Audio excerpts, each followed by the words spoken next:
अब हम आते हैं अपने स्वतंत्रता के अधिकार पे, जो कि हमारा है, ठीक है, स्वतंत्रता का अधिकार। स्वतंत्रता ये आता है हमारा आर्टिकल 19 से लेके 22 तक, ठीक है। आर्टिकल 19 में हमें सबसे ज्यादा यानी 6 अधिकार दिए गए हैं हमें, ठीक है। आपको पता ही होंगे कौन कौन से अधिकार है, जानते हो। इसमें जो सबसे पहला है वाक और अभिव्यक्ति की स्वतंत्रता, ठीक है। पहला है वाक और अभिव्यक्ति और अभिव्यक्ति की स्वतंत्रता। इसका मतलब क्या होता है? वाक का मतलब होता है बोलना और अभिव्यक्ति का मतलब होता है अपने आप को व्यक्त करना, ठीक है। देखो, अगर ये स्वतंत्रता ना हो तो बाकी स्वतंत्रताओं का कोई अर्थ नहीं रह जाता, ठीक है। अब आप जो है बोल ही नहीं सकते, अपनी राय नहीं रख सकते, अपने विचार नहीं रख सकते, तो आप मुझे जस्ट बताइए कि क्या आप कोई भी अधिकार को प्राप्त कर सकते हैं? आप किसी अधिकार को प्राप्त नहीं कर पाएंगे। सपोज करो कोई भी इंसान आपके किसी अधिकार को ले रहा है, तो अगर आप उससे बोलेंगे नहीं कि ये मेरे अधिकार है, वो आपको बोलने से मना कर दे एकदम कि नहीं आप बोल क्यों रहे हो।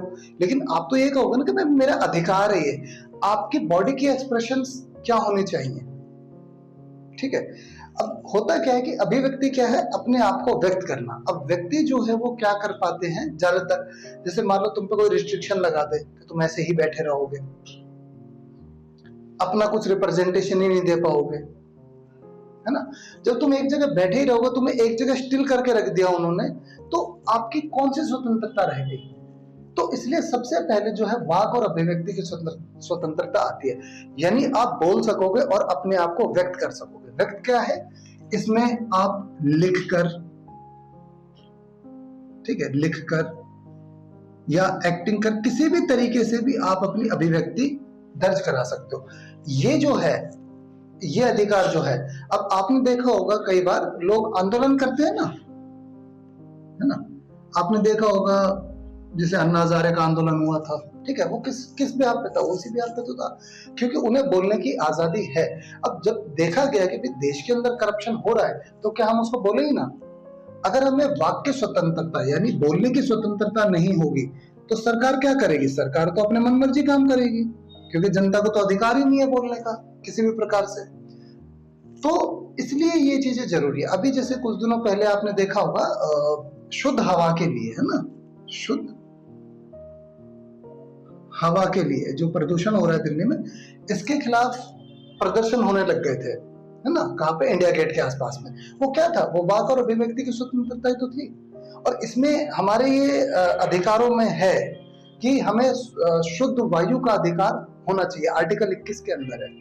आप शुद्ध वायु का आपको अधिकार है, यानी भारत के हम जो लोग रह रहे हैं, तो ये हमारा अधिकार है कि सरकार हमें शुद्ध वायु प्रदान करे। लेकिन अभी आपने देखा होगा कि सरकार ने तो वो उठा के जेल में डाल दिया। तो सरकार ने क्या है, दो हमारे अधिकारों का हनन किया है, जो कि मौलिक अधिकार है। पहला, वाक और अभिव्यक्ति की स्वतंत्रता, यानी क्योंकि उनको उठा के उन्होंने क्या करा? जेल में डाल दिया, ठीक है। दूसरा, शुद्ध हवा का अधिकार लोगों के पास है, उस अधिकार को सरकार क्या कर रही है? छीन रही है।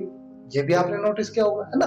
तो इसीलिए हमें ये अधिकार की आवश्यकता होती है, ताकि हम अपने बाकी जो अधिकार है उनको प्राप्त कर सके। इसलिए अधिकार जो है मैं सबसे आवश्यक अधिकार मानता हूं, जिससे कि हम अपने बाकी अधिकारों को प्राप्त कर सकते हैं। यह सरकार हमारे ऊपर किसी भी तरीके का रोक लगा रही है, या सरकार किसी भी प्रकार की हमारे ऊपर रिस्ट्रिक्शन दे रही है, कुछ भी ऐसा कर रही है जिसकी वजह से हमारे किसी भी प्रकार का अधिकार छिनता हो, तो उसके लिए हमारे पास ये होना आवश्यक है ना। दूसरा जो हमारा अधिकार आता है वो शांतिपूर्ण और निरायुद्ध सम्मेलन का अधिकार, ठीक है। दूसरा आता है शांतिपूर्ण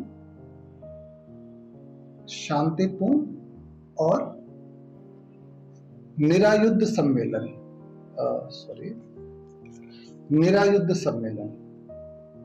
निरायुद्ध सम्मेलन। ये क्या होता है? यह सम्मेलन समझते हो आप क्या होता है? क्या? जहां कई सारे लोग मिलते हैं। क्या बोलोगे आप? कोई मतलब जैसे कोई पार्टी है उसको अपना बारे में कुछ बताने या फिर और भी लोग से मिलने आ रहे हैं, ज्यादा नहीं पैंतालीस सम्मेलन हो गए। ठीक है, आप क्या बोलेंगे? सम्मेलन क्या होता जहाँ पे काफी लोग मिलकर डेली करते हैं। है? चलो, हर किसी ने आपने अलग अलग बोला। देखो मैं आपको बताता हूँ, सम्मेलन देखो कई प्रकार से किया जा सकता है, कई प्रकार का सम्मेलन हो सकता है। ठीक है, अब जैसे मान लो भारत के अंदर आपने देखा होगा, भारत जो हमारा समाज है कई जातियों में बटा हुआ है। कई जातियां पिछड़ी होती है, कई जातियां आगे होती हैं। ज्यादातर जातियां या लगभग लगभग सभी जातियां क्या करती हैं, अपने सम्मेलन करती हैं। ठीक है, कि भाई समाज में नियम क्या होने चाहिए, या समाज में बेहतरी किस तरीके से लाई जा सके, या अपना विकास कैसे कर सके, सरकार से कौन कौन सी मांगे रखी जा सकती हैं, ये भी तो सम्मेलन किया जा सकता है ना। कोई भी समाज या व्यक्ति कई सारे व्यक्ति मिलकर शांतिपूर्ण और निरायुध सम्मेलन कर सकते हैं। शांतिपूर्ण का मतलब देखो, कोई भी जब सम्मेलन होता है तो उसके अंदर शांति होनी चाहिए। ठीक है, शांति का मतलब क्या है? कई लोग क्या करते हैं, हमले करते हैं, कई लोगों में वहां पे लड़ाइयां छिड़ जाती हैं, जिसकी वजह से क्या होता है, दूसरों को नुकसान होता है। या कई जगह ऐसा होता है, कई बार जब सम्मेलन होता है तो वो सम्मेलन क्या होता है, हिंसक रूप में परिवर्तित हो जाता है ना। जैसे कि चौरी चौरा आंदोलन का आपने सुना होगा, सन 1922 में जो हुआ था। वहां पे क्या था, गांधी जी ने बोला था कि भाई सम्मेलन मतलब हमें क्या करना है, असहयोग आंदोलन जो करना है वो शांतिपूर्वक करना है। लेकिन चौरी चौरा की घटना क्या हुई, वो एक हिंसक उसमें परिवर्तित हो गया था। उसमें परिवर्तित इसी चीज को रोकने के लिए कि कोई भी व्यक्ति जो है या ग्रुप्स मिलकर वो किसी भी तरीके से हिंसक रूप में परिवर्तित ना हो जाए, तो इसलिए कोई भी जो सम्मेलन किया जा सकता है वो शांतिपूर्वक तरीके से ही किया जा सकता है। आप लोगों को प्रोटेस्ट देखते होंगे, आप लोगों का, लोग प्रोटेस्ट करते हैं, लोग कई सारी चीजें करते हैं। तो वो जो प्रोटेस्ट होता है, वो प्रोटेस्ट क्या काम करता है, वो शांतिपूर्ण तरीके से ही किया जा सकता है। जैसे कि निर्भया आंदोलन में आपने देखा होगा, है ना, कैंडल मार्च हुआ था ना। वो कैंडल मार्च क्या था, वो शांतिपूर्वक सम्मेलन ही तो था। ये उसी की आजादी देता है। निरायुध का मतलब होता है किसी भी प्रकार से निरायुध। इसमें दो तरीके से आते हैं। निरायुध का मतलब होता है एक आंतरिक और एक होता है बाहरी।